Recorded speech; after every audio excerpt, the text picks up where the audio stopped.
Salut à tous mes chers Padawans en développement web, c'est NatFreeJS et cette vidéo sera la dernière de cette série. Néanmoins, nous allons voir pas mal d'astuces qui nous serviront à l'avenir. Premièrement, nous allons voir le Z-index. Si vous scrollez une image sur notre navbar, vous voyez bien qu'elle passe par en dessous, ce qui est le résultat attendu. Mais si je passe ma souris sur l'image pour activer son animation, je vois que l'animation prend le dessus sur ma navbar. Ceci est dû au Z-index. Donc si nous voulons éviter ce désagrément, nous devons utiliser le Z-index. Ça permet d'attribuer une priorité à l'affichage à un élément ayant l'élément, le Z-index le plus élevé. Par défaut, le Z-index est à 0, donc tous les éléments sont pareils. Le Z-index ne marche que sur un élément positionné. Donc attention, si vous voyez qu'un jour le Z-index ne marche pas, regardez du côté de la position. Donc nous, notre header, c'est lui qui a la position sticky. Donc je vais devoir mettre le Z-index à ce niveau-là. Donc on avait dit que par défaut, tous les Z-index sont à 0, donc il suffit de mettre un Z-index un peu plus élevé, on va le mettre à 1. On regarde, est-ce que ça marche bien cette fois-ci? Comme vous voyez, notre animation ne peut prendre plus le dessus sur notre navbar. Premier problème réglé. Deuxième amélioration, quand je suis en mode responsive et que le menu est ouvert, on remarque qu'on peut scroller derrière en arrière-plan. Si cela vous dérange, on va devoir attribuer une classe sur le body pour empêcher cela. Donc commençons par créer notre classe. NoScroll, on va l'appeler NoScroll. Et qu'est-ce qu'elle aura comme particularité? Et ben, elle aura un overflow à hidden, ça désactivera le scroll. Maintenant, cette classe, on va l'activer sur notre body directement dans notre JavaScript. Donc, lorsqu'on clique sur l'hamburger, vous connaissez le principe, on va mettre à notre body. Donc, comment on sélectionne le body? C'est document.body.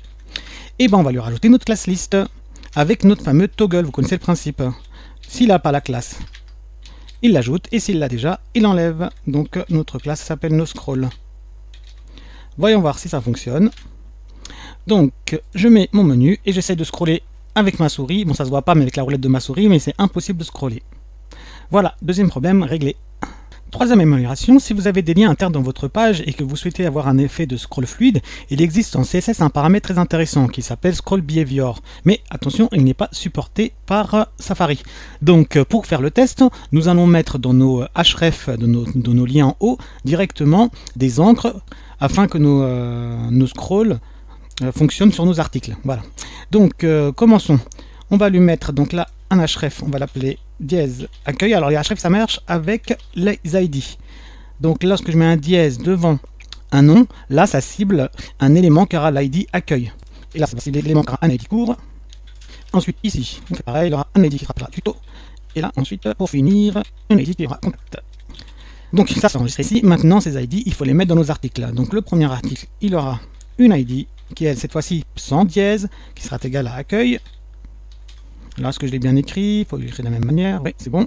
Le deuxième, il aura une ID qui est égale à cours, on avait dit. C'est ça. Le troisième typo est contact. Donc, ID égale à typo, ID. Et le dernier, ID est égal à contact.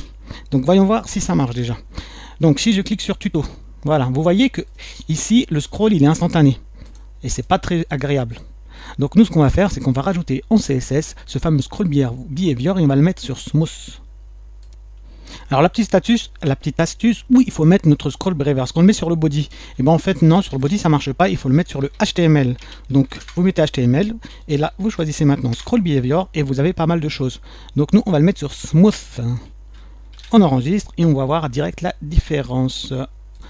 Alors, hop, et vous voyez, vous avez un effet super sympathique d'un scroll smoothie. Donc nous sommes dans le scroll et si on ajoutait un petit effet sympa sur notre petit liseré rouge de notre ombre ici, qui lors du scroll s'agrandit pour faire un effet comme si il était un petit peu vivant. Donc ceci ça va se passer en JavaScript parce qu'on doit détecter le scroll. Alors comment faire ça? Premièrement, commençons à créer une classe qui contiendra la nouvelle ombre. Donc là on va se mettre sous header, la classe on va l'appeler shadow header. Et qu'est-ce qu'elle contiendra? Notre nouvelle ombre. Donc là je vous fais un copier-coller de l'ombre que j'ai déjà, mais qu'est-ce qu'elle fait exactement? Ça va changer ici la couleur, et là ça va agrandir un petit peu l'ombre. Voilà, ça c'est du côté de notre header, mais il faut qu'on fasse la même chose dans le footer. Donc je descends tout en bas, je cherche mon footer, il est où? Le voilà, et cette fois-ci la classe on va l'appeler shadow footer. Et elle, qu'est-ce qu'elle aura? La même ombre, mais inversée, c'est-à-dire ici avec un moins 8 pixels. Donc pour le moment il va rien se passer, il faut qu'on fasse des transitions. D'ailleurs j'ai oublié de le mettre ici, on va mettre tout de suite la transition pour que cette transformation se fasse en douceur. La transition on va la faire sur notre box shadow. Donc on la sélectionne, shadow, et elle durera 1 seconde. Voilà, on fait la même chose dans notre header tout en haut. Alors header, il est là. Ça, on en a fini avec le CSS. Maintenant, on doit activer ceci dans le JavaScript. Alors pour détecter un scroll sur JavaScript, on va devoir faire une petite fonction. Donc la dernière fois, on avait fait, lorsqu'on clique sur l'hamburger, et bah, ça nous fait tous ces changements de classe. Et bah là, cette fois-ci, lorsqu'on détecte le scroll, alors pour détecter le scroll sur le body, donc on doit faire normalement document comme on a fait tout à l'heure, document.body, mais on a une autre astuce pour un scroll, ça détecte le scroll ici. Et donc quand ça détecte le scroll, on va activer des actions. Alors lorsque vous faites un événement directement sur le body, vous n'avez pas du tout besoin de spécifier le body. Vous mettez juste on scroll comme ça, et là il comprend qu'il doit viser toute la page. Donc qu'est-ce qu'il va faire notre on scroll? Et ben, il va tout simplement ajouter la classe à notre shadow footer. Néanmoins, si on réfléchit bien, donc là je vais scroller, ça va mettre la nouvelle classe avec une ombre un peu plus grande, mais quand j'arrête le scroll, qu'est-ce qui va se passer? Et ben l'ombre va rester comme ça. Moi je veux qu'elle s'enlève, et il n'y a pas un événement qui permet de détecter l'arrêt du scroll. Il faut passer par des fonctions un petit peu compliquées, mais nous on ne sait pas ce qu'on va faire. On va utiliser un set timeout. Alors premièrement, déjà avant que je vous rentre tout ça en détail, on va rajouter notre classe. Donc point class list, cette fois-ci on va pas oui là je vise le header, il faut déjà que le header il ait une ID header. Donc hop, on va lui rajouter tout de suite ID. Header, ça c'est fait. Et pour le footer, la même chose, il faut qu'il ait une ID et on va la mettre à footer. ID égale footer.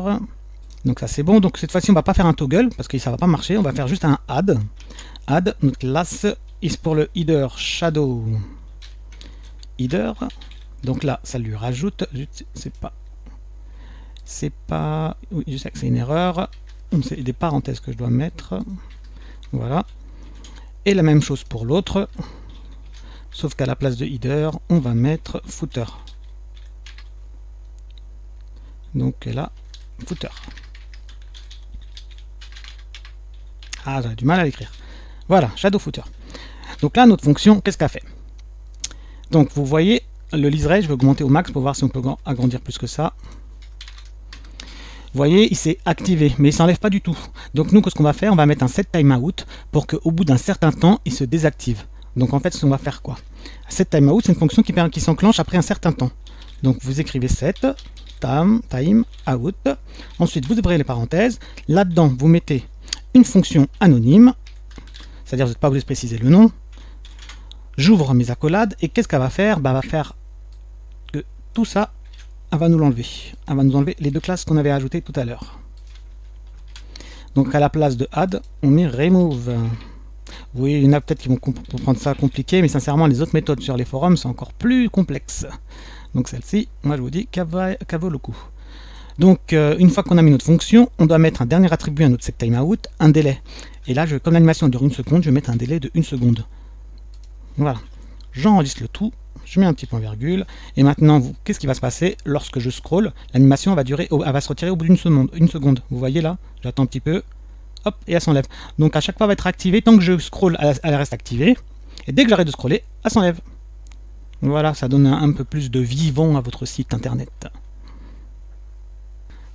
Alors, prochaine astuce, une fois que vous avez fini avec votre site internet, il faut passer au validator. Alors, validator.w3.org. Donc, ça permet de faire quoi ce validator? Ça va vérifier que votre HTML ne contient pas d'erreur. Vous avez plusieurs manières de tester, soit avec une URL, soit en uploadant directement votre fichier HTML.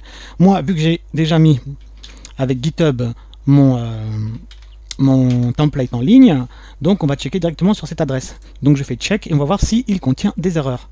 Donc j'avais quoi? J'ai des warnings. Alors les warnings, c'est pas vraiment des erreurs, mais ce sont des conseils. Qu'est-ce qu'ils disent?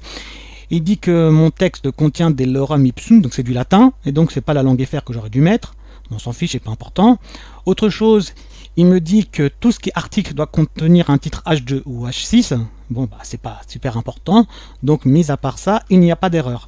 Autre validateur, le validateur CSS. Donc vous vous rendez sur cette adresse jigsaw.w3.org CSS Validator. Vous regardez sur Google, vous mettez CSS Validator, vous allez trouver directement. Pareil, il prend soit un fichier, soit une adresse. Et celui-là, en plus, il est en français. Donc c'est super pratique. Donc là, pareil, je mets mon adresse et on vérifie tout ça.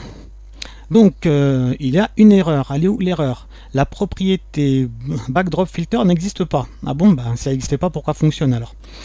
On va tester sur Can I Use. Qu'est-ce qu'il dit sur notre effet blur? Can I Use, ça vous dit si les éléments que vous testez marchent sur quel navigateur. Donc backdrop filter.